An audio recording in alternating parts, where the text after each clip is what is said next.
आज एक संशयाची स्थिती ही त्यांच्या पक्षाच्या संदर्भात निर्माण झाली आहे आणि आता थेट निवडणूक आयोगाने आता पक्षाच्या राष्ट्रीय अध्यक्षा नात्यानं उपमुख्यमंत्री महोदयांना त्यांना पत्र लिहिलं आहे आणि सांगितलं की तुम्ही आणि तुमचे 2 मुलं तुम्ही हे पक्षामध्ये येण्याच्या संदर्भात आणि खजानजीपासून सगळे अधिकार तुमच्याकडे घेत असताना तुम्ही हे जे निर्णय घेतलेले आहेत हे तुमच्या पक्षाच्या घटनेला अनुरूप नाहीत आणि या प्रश्नाचं देखील उत्तर अद्यापपर्यंत त्यांनी दिलेलं नाही. त्यामुळे राजकीय पातळीवर कुठेतरी माफ करा नैतिक पातळीवर आणि निवडणूक आयोगाने विचारलेल्या प्रश्नावर जर त्या काहीच बोलत नाही तर गुंडीक गिळे हा त्यांच्यावर केलेला आमच्या पक्षाने जो आरोप आहे तो योग्य आहे.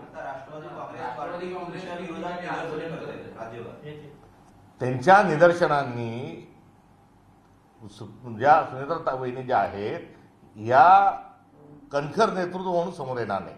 त्यांनी आमच्या कार्यालयापुढे निदर्शनं करण्याच्या ऐवजी त्यांनी बाणेदार आणि एक गाव 2 तुकडे अजितदादांच्या जी शैली होती त्यामध्ये त्यांनी निर्णय घ्यावे आणि त्यांनी तसे जर निर्णय घेतले तर आपसूक स्वरूपामध्ये आम्ही केलेल्या आरोपांना कुठेही लोकांमध्ये त्याची चर्चा होणार नाही.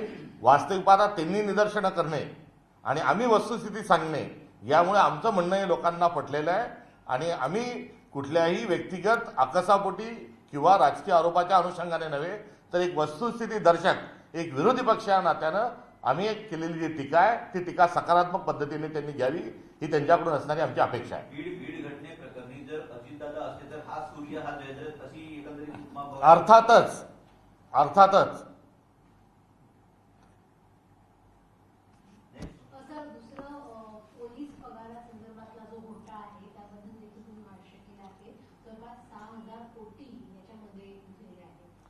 गोंधळात गोंधळ असा एक चित्रपट फार पूर्वी हा प्रकाशित झाला होता. त्यांनी फार धुमाकूळ घातला.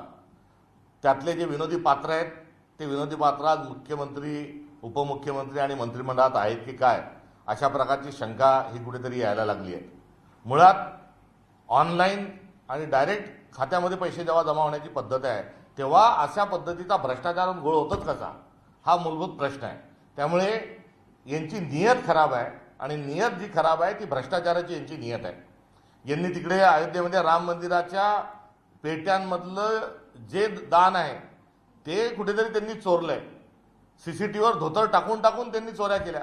सोनं चोरलं, चांदी चोरली, हिडे जवाहरात चोरले, पैसे तिथले चोरले आणि आता तशाच पद्धतीचा दरोडा नव्हे तर चोरी ही महाराष्ट्राच्या तिजोरीवर ट्रेझरीवर ही भारतीय जनता पक्षाने आता कुठेतरी टाकली आहे आणि यामध्ये गृहमंत्री जे आहेत हे गृहमंत्री यामध्ये थेट स्वरूपामध्ये जबाबदार आहे. त्यांचा कुठलाही प्रशासनावर वचक नाही, त्यांची प्रशासनावर कुठल्याही पद्धतीची पकड नाही.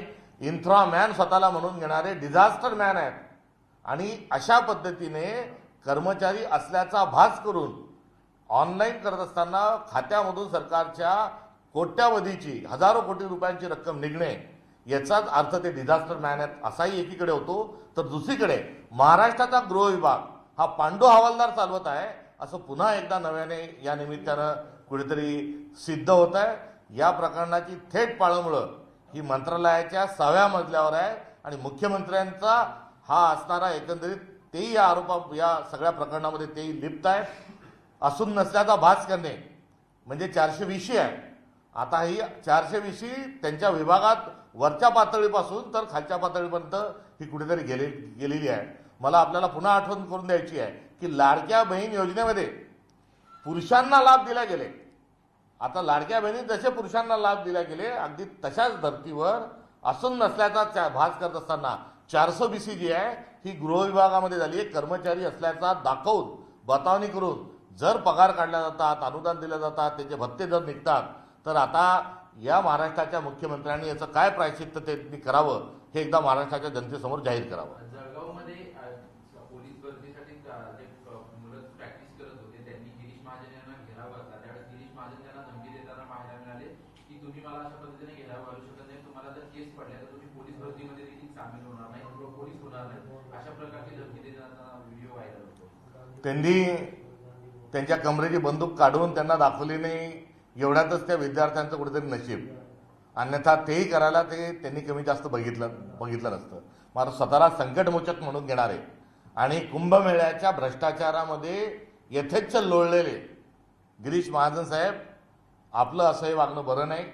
आपण ज्या पद्धतीने धमक्या देतात, ज्या पद्धतीनं आपण कुंभमेळ्यातले टेंडर मॅनेज करतात, हे विकृतीचा आणि असभ्यपणाचा कुठेतरी असणारा कळस आहे. आपण बांधलेलेच रस्ते काल कशा पद्धतीने कोसळले हे बघण्याकरता आपण गेला होता.